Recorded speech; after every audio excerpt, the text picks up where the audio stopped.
Alright, well, some of that stuff we're going to use, and some of it we're not. Hey y'all! APG Jamie here! Getting a weird start. So we're going to use some buttons, and I'd already picked them out before I started filming, just because, you know, that's the way I roll. Anywho, I've got embroidery floss, and I'm going to use the 3 basic colors generically, pink, green, and a kind of khaki light tan color. And we're making some ATC buttons, artist trading cards, and we're going to use some buttons. Now, just let me say, my mind said what I was going to do was I was going to make like some old-fashioned button cards, okay? You know, like you'd get from the vintage store. That was my initial intention, but it is so didn't go that way. I rummaged through my painty paper and found this mono printed paper, and I thought, I love that, and I want to use that one.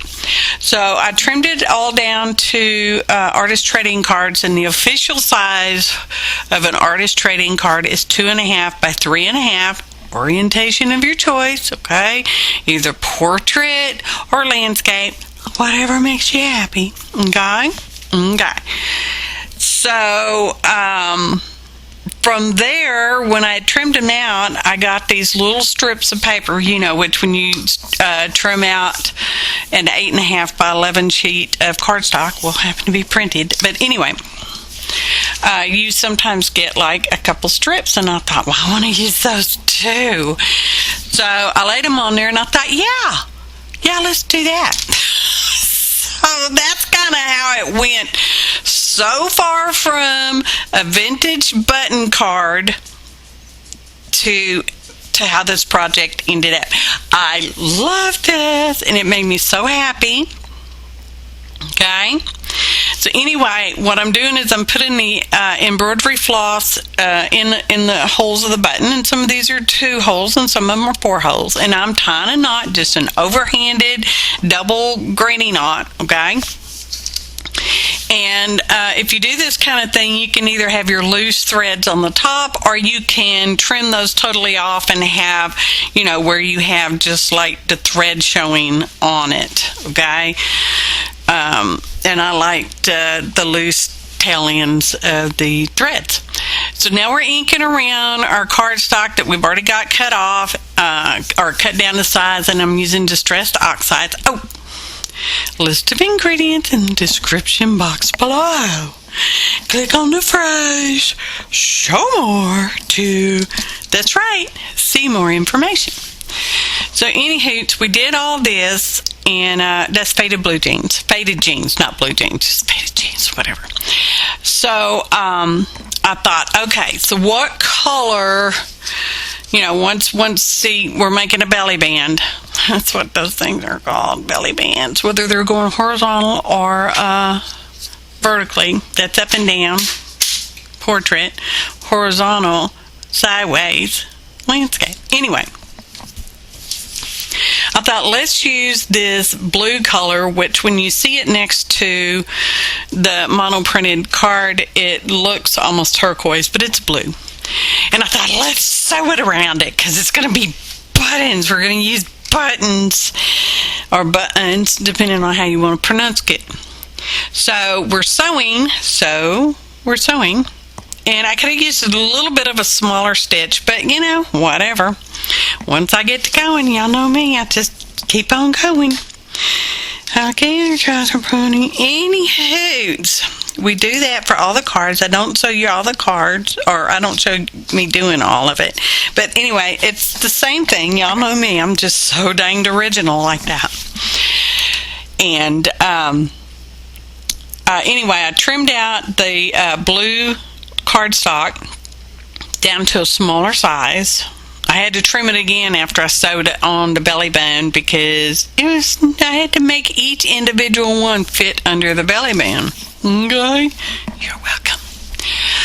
So I said, well, I don't want just a plain piece of card, so we embossed them, which we'll get to any day now on video. Okay, yeah, it was so funny. I was filming it, and then I didn't even have it turned on, so I had to plug it up and turn it on. This was a scarf, and my initial intention was to use the scarf on these cards. Okay, and it wouldn't rip like regular fabric rips, so I trimmed it out. Anyway, didn't use it at all. But that's a scarf from the Dollar Tree, and it's pretty. Anyway, now it's cut up, so it's in the fabric. It's in the scrap fabric stuff. Didn't use it. It's still pretty. So that's what I didn't use from the initial picture. Right? Okay. Oh, here we are, embossing. That's a darice embossing folder. It's got rulers, whatever, tape measure. That's what I used. This is how I do dry embossing folder, which is pressure embossing or whatever you want to call it. In that bottle is distilled water with a couple of drops of, is it glycerin? Why do I always forget what that's called? I mean, I'm looking in my cabinet. Seriously? Glycerin. That's it. It's got 2 or 3 drops of glycerin in it, and it's a small bottle. Well, you can see. And you shake it up before you use it, and that makes sure everything is all squished in there. And it's a very fine mister bottle. It's not a mist bottle. It makes a very fine mist when you squeeze it.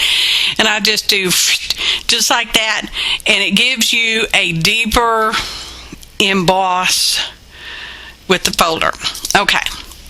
Now, once I get these back over to my desktop, which you will see because I will show you that part eventually, that I decide now that it's embossed, it doesn't feel as sturdy as I want it to, so we will glue on another piece of unembossed, just plain white cardstock on the back.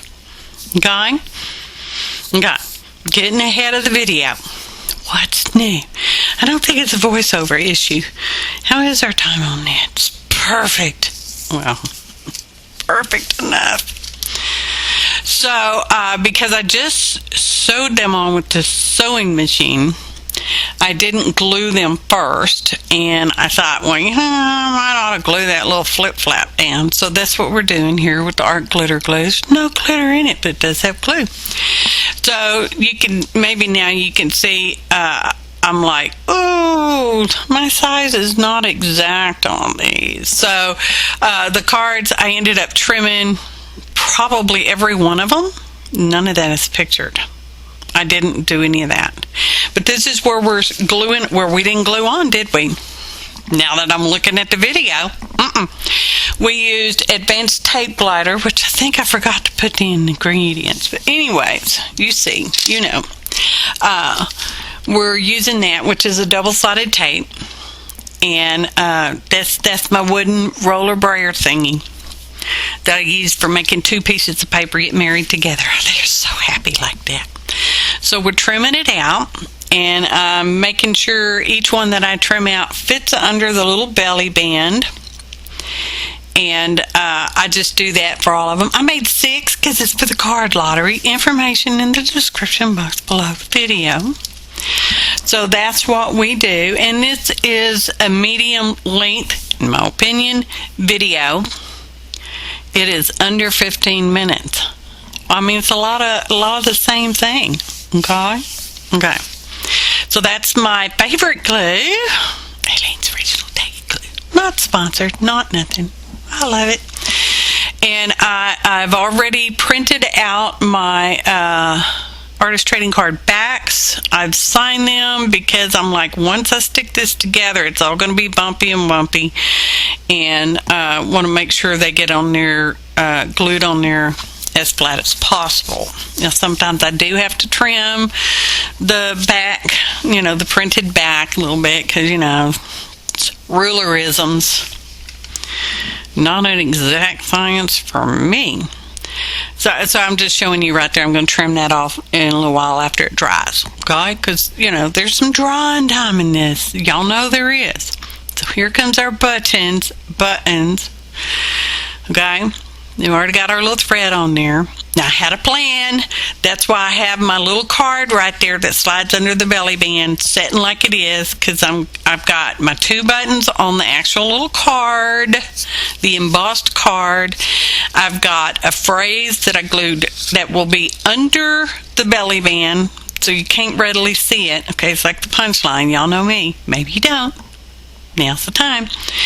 And then I put a bigger button on the belly band itself so that so it looks like the finished ones, okay? And they are all the same. The buttons are different. Some of them have the same buttons, but they're different. And the thread in the buttons is different.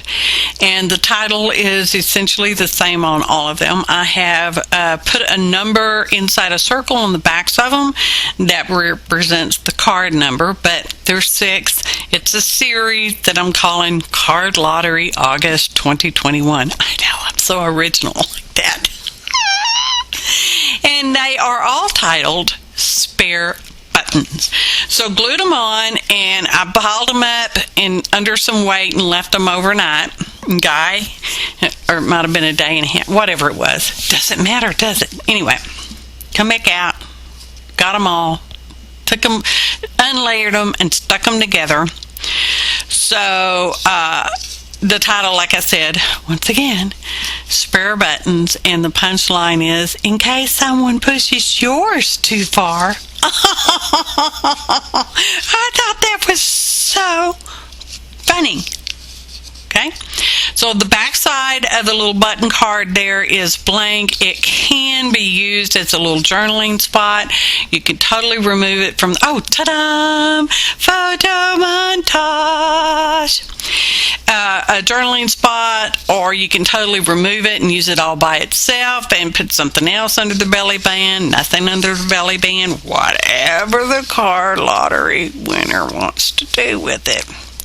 And of course, I'm just guessing everybody likes artist trading cards because I like them, so you do too, and if you don't, you do now. I appreciate each and every one of you. Thanks so much for watching, and happy arting, y'all.